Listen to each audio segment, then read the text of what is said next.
blazeradio.com, and something very exciting in the Philadelphia area that we just haven't talked about, and you can find out if you're listening to us in Philadelphia or anywhere in that area.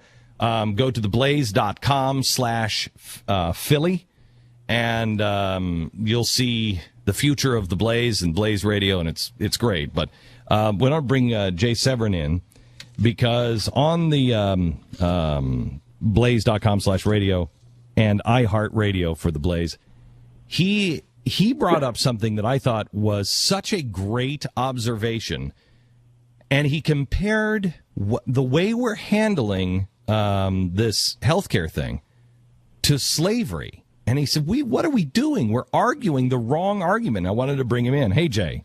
Good morning, Chief. Tell me your argument here.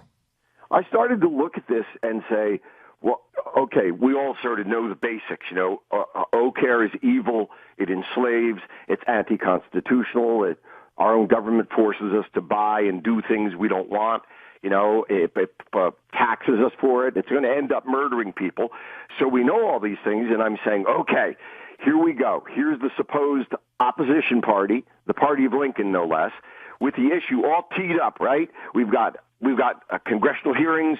We've got the power of subpoena. We've got Secretary Sebelius. We've got a national TV audience. Here's our chance for the loyal opposition to tell America what's wrong with Obamacare.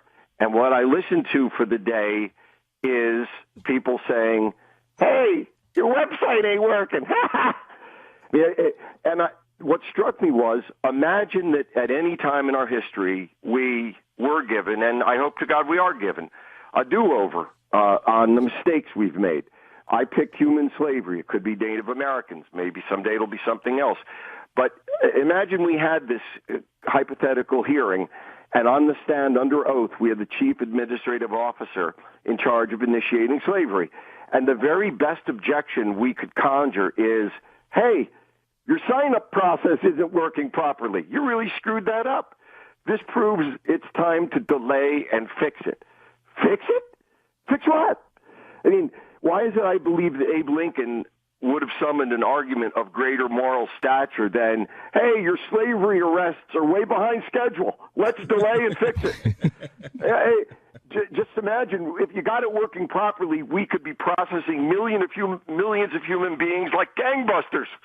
Or maybe do we believe that Lincoln and others might have taken an opportunity to ignore the mechanics of slavery registration and instead mounted an argument, something along the lines of, put aside how efficiently slavery is being administered.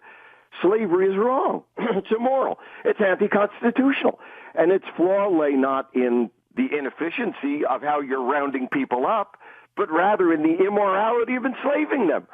A more effective means of signing them up is and can never be a rational or moral measure of the success. So, Jay. And in doing this, Glenn and gentlemen, the Republicans, it's so immoral. They missed such an important teaching moment that it feels a little dirty to even talk about the politics. But the Republicans politically got sucked, got jujitsu'd by other progressives into the oldest misdirection trick since Houdini.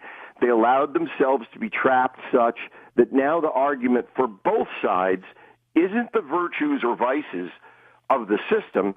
It's only about, is the website working well? But that's what they said, Jay. When Ted Cruz was standing up and making the case, this is wrong, you had the Bull Moose Party. You had the Progressive Party that was started by the Republicans. Remember that. America, please. You think, and I've said this since Fox, and I got so much heat. Man, I can't tell you. Probably the three things that caused me the most heat. Mentioning the word God, talking about Israel in a favorable way, and saying that the Republicans were progressives. Those three things were death to me. And the whole idea that Americans don't know that the progressives were started by the Republicans and the Bull Moose Party. So the Bull Moose Party was out there saying, while Ted Cruz was having this argument and Mike Lee, the Bull Moose Party, the Republicans, were saying, you know what, we could be talking about how bad and how inefficient this thing is. If you guys would just sit down and shut up, we'd have all these wins because we could show how bad it is. But that goes back to Mitt Romney, and Mitt Romney was saying, I'm going to defund it and I'm going to stop it because I'll come up with a better way to do it. Well, that's why he lost. A better way to do it. No. We had a better way to do it. It was called the free market. Exactly right. The Constitution. When the slavery website finally did work, would that have made slavery okay? When the Obamacare website finally works, and it will, what in the absence of any sound moral objection is left for the Republicans to say? I mean, they could have marched in there the day before yesterday with a piece of paper, and Sebelius could have said, hey, I've just been handed a piece of paper. Let me see. Oh, the website's working. I'm going to leave now. And what could the Republicans say? Oh, the website's working. Well, we have no other objections then. Okay, have a nice day. Is there an argument to be made, though, Jay? Daddy, what did you think about Obamacare or slavery? Well, honey, I thought the sign-up system was damned inefficient. That's what I think. You remember that lesson now, honey. Oh, okay, Daddy.